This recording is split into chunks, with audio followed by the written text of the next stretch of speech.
नमस्कार दोस्तों, राधे राधे, जय माता दी, हर हर महादेव। आप सबके बीच एक गीत लेके आई हूँ बहुत ही प्यारा। तो कैसा लगा आप लोग कमेंट बॉक्स में ज़रूर बताइएगा। राजा जी खजनवा दे दा, रानी जी गहनवा दे दा। राजा जी खजनवा दे दा, रानी जी गहनवा दे दा। बाजी ना मजीरा ऐसे हीरा रतनवा दे दा।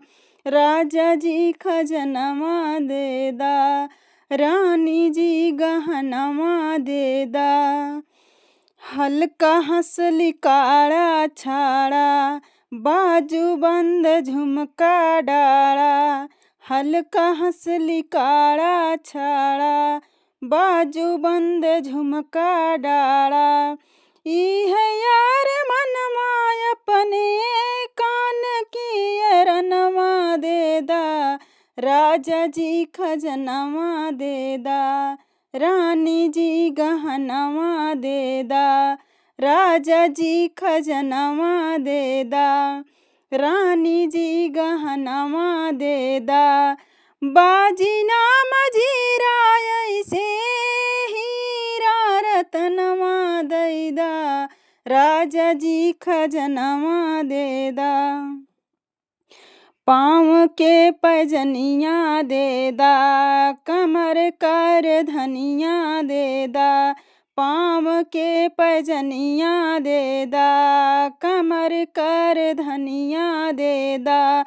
ई है बाबी चरवा अपने कर के कंगनवा दे दा।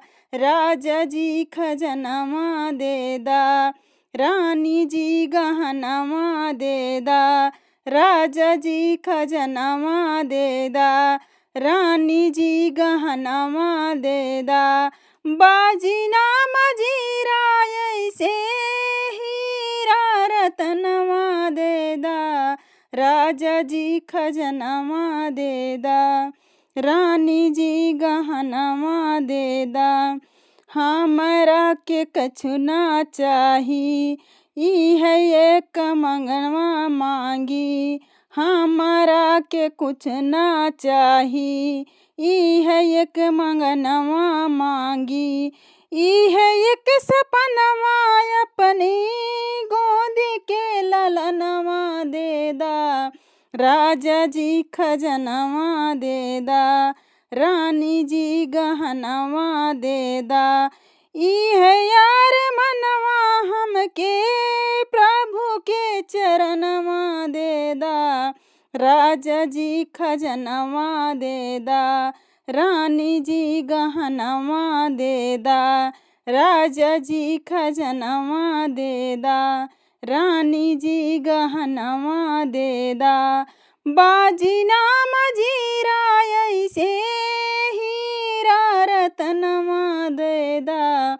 राजा जी खजनवा दे दा, रानी जी गहनवा दे दा। राजा जी खजनवा दे